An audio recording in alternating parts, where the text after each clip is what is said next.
Let's start with the story. I've got good pointers here. The story I tell has got two parts. Now call it part 1 and part 2 if you want to. But now I want you to concentrate on part 1. Okay? Now part 1 is just that big. You see it? Look carefully. And that is the truth. Part 2 is the story. Part 1 is the truth. Now the truth is, nobody actually knows what happened here. And that's the end of part 1. That was easy. Can we take a photo now? And why? Why? It's like it says in the Bible, first book of the Bible, Genesis 1, it says, when the earth was dark and formless. That's the time that the meteorite impacted. Okay? And the Afrikaans Bible is just as nice. It says, toe die aarde nog leeg en woes was. That's the time that the meteorite impacted. I'm going to come back to timing for you.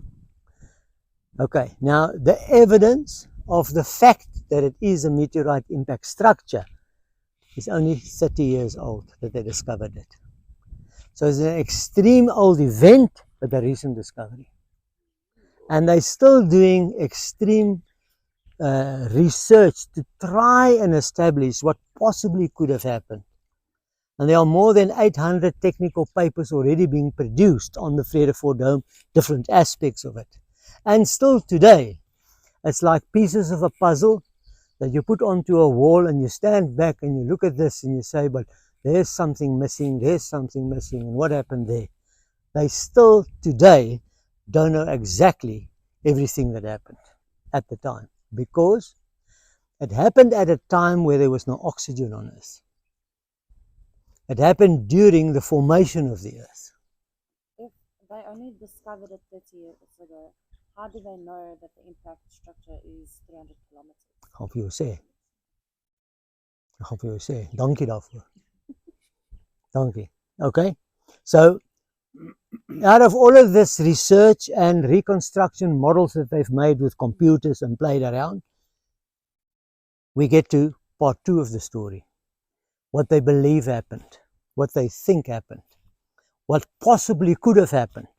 That's part 2 of the story. Okay. Now the first thing that people always ask, how big was the meteorite? And remember this, nobody knows.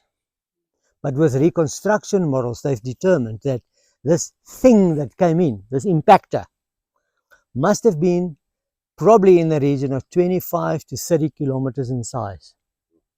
That one in Namibia is 2 meters by 2 meters by a meter. Now think about it. Between 25 and 30 kilometers in size, as large as Table Mountain in Cape Town. Now form a picture in your mind. Here comes Table Mountain at a speed between 20 and 70 kilometers per second, closer possibly to 70 kilometers per second, 420,000 kilometers per hour. Okay, comes in. If it would come in today, it would meet with atmosphere. We have about 100 kilometers of atmosphere around the Earth, of which the last 15 kilometers roundabout is the most dense. And if it comes in at that speed, it will have friction with the air molecules and it will start to burn. So it will hit the Earth burning as a ball of flame. But then, when it happened, there was no atmosphere, no friction, no air molecules. So it comes in at this high speed, it hits the Earth, it penetrates the Earth, it goes into the Earth.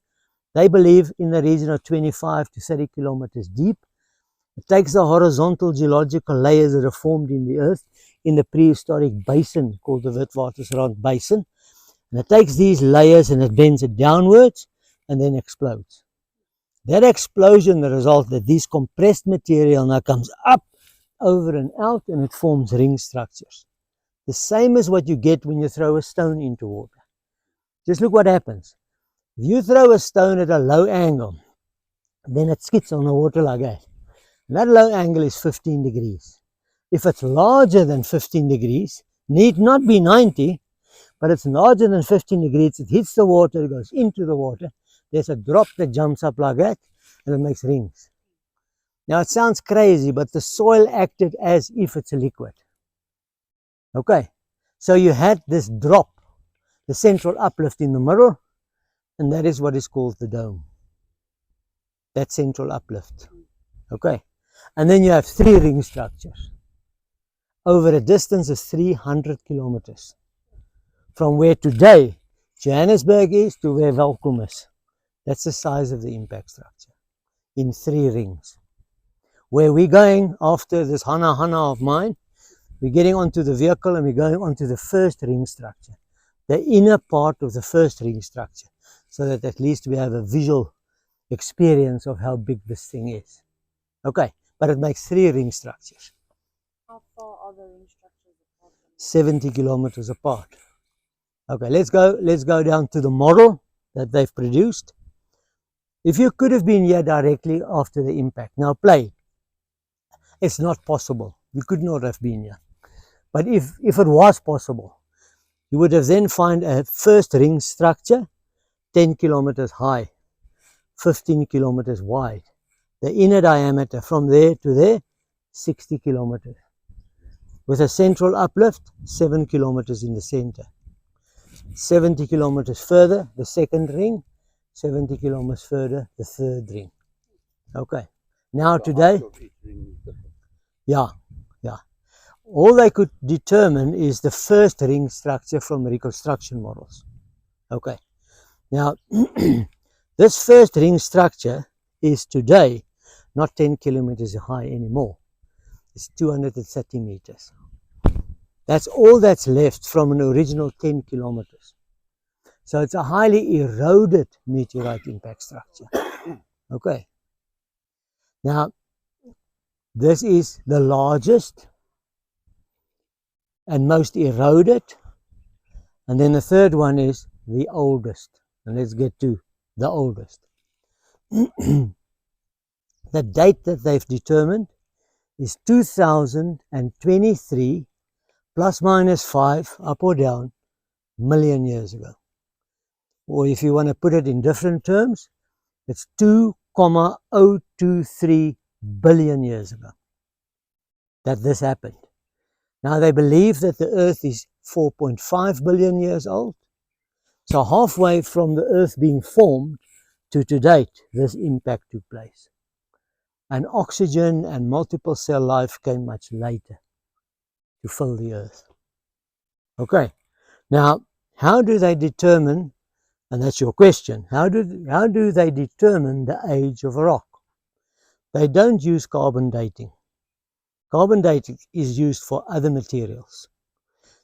What they do is they take a piece of rock, they crush it into a powder, and under a microscope, they look at the different elements that the rock consists of. But amongst all of those elements is an element called zircon. Now the element zircon has got 2 elements on its inside. The one is lead, the other one is uranium. Now the uranium element is enriched. It's as if it's got a magnetic field around it. And it loses the strength of that magnetic field over time. Not to the lead can't absorb it, but it loses it, like they call it the half-life of it.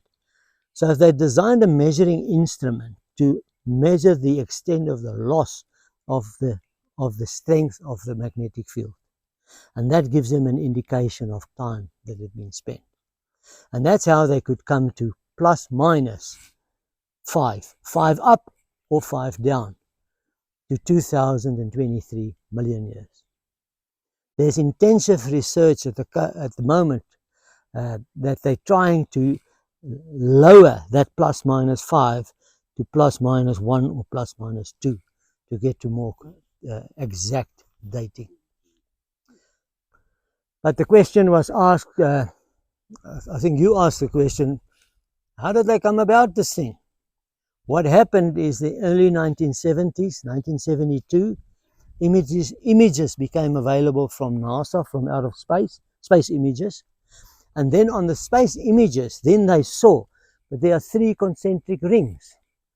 And then there was an intense desire to find out, but what caused it? And at that time, two theories developed. One from Wits University in Johannesburg. There are large sections of lava exposed here, Dominion lava. So they made a deduction. They said, if there is lava, then this must have been a volcanic eruption, a volcano that was active. Like in Sun City, Pilanesberg, that's a volcano. That volcano was active 110 million years ago. And that volcano produced the granite that we find in Sun City, Pilanesberg. Okay, well intact, relatively younger than this one. Potchefstroom University held the theory at the time that this is a meteorite impact structure. But nobody found sufficient evidence to prove either of the theories. So what happened 30 years ago, the scientists took samples of a direct impact melt rock with the name of granophyre. In Afrikaans, it's called granophyre, granophyre. What granophyre basically is, it's a combination of rocks that melted together during the impact. Because the heat that was generated during the impact, they say, could have reached 20,000 degrees Celsius. Now that is sufficient to melt rocks into each other. So there was a melt sheet on top of the impact structure after impact. Cavities formed that ran down into the cavities, and nowadays, after 8.5 kilometers of erosion, that's where we sit today. We are 8.5 kilometers below the original crater floor formation. Okay, so they took samples of the granophyre, made it into a powder, were searching it, and then they came across these pieces of meteorite. Now, meteorite consists of 90% of iron in a bonding with chrome, vanadium, nickel, and copper, with nickel being the second highest element. So it's iron, nickel with other elements. Now, nothing on Earth has got that unique combination of elements other than material that comes from outer space. So when they got that under a microscope, they then knew that this is as a result of a meteorite that impacted. And here's the pieces of the meteorite. The rest have all burned up, evaporated. And then they started with the dating process. And they went back to the lava, and they dated the lava. And they found that the lava is 2.8 billion years old, which effectively says that there were volcanic eruptions, that the lava was produced, but before the meteorite impacted. The meteorite's impact just brought the lava out and threw it out on the surface. So they can date every type of rock. They can nowadays date to see.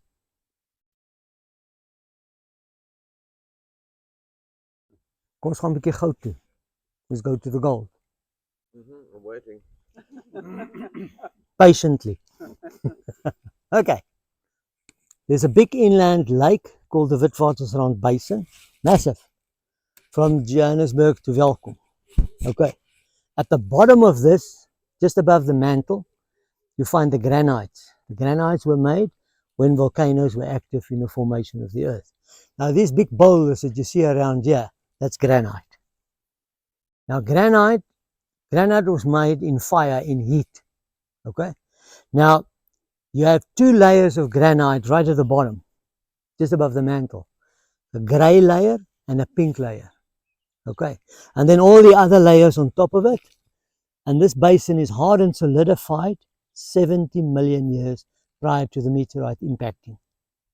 Amongst all these different layers, you have a gold-bearing sedimentary layer with gold in it. Now, gold in its pure form is like black charcoal. It's a powder. So this was one of many layers. Okay, now comes the meteorite. Penetrates all these different layers, goes into the basement, explodes, and takes this gold-bearing sedimentary layer and tilts it 60 degrees and pushes it down. And all the debris lands on top of it. And that sticks out on surface like that. So here in our area in the mountains, gold was discovered in 1883 in the mountains. So they originally mined it horizontally into the mountains like that, but with very limited and let's call it limited equipment and technology. Basic. There wasn't much gold in the conglomerates, which is like pebbles. And then later on, they discovered gold on the Witwatersrand. Same thing. Also came out on surface, and they started mining it on surface. And then later they found that the gold-bearing ore that's underground is much richer than what is on surface because it's deteriorated. So then they started putting the shafts down, and they found gold of a much higher grade. And then they ceased the operations here. They didn't continue. All of these guys that were mining here then went to Johannesburg and joined there. Now, if you think of the establishment of the Witwatersrand, Johannesburg, that is as a direct result of the discovery of gold. Johannesburg would never have been the way it is if gold was discovered there. Now the scientists are of the opinion that if the meteorite did not impact by the time that we live, this erosion would have taken all the gold-bearing sediment away, and we would never have found the gold. Now think of it. The Anglo-Boer War is as a direct discovery of gold. The Witwatersrand, the word Witwatersrand refers to the white rocks that sits on the edge. Now where we're going on that mountain is exactly the same rocks. It's quartzite. Now the pure meaning of the word quartzite means a collection of many sands. And the same rocks that sits in the Witwatersrand sits on this first ring mountain. All being thrown out. But it secured the gold by pushing it down. Very well explained, thank you. What a story, eh? That's I'm so gonna sexy. say, That one. Remember this. I told you in the beginning.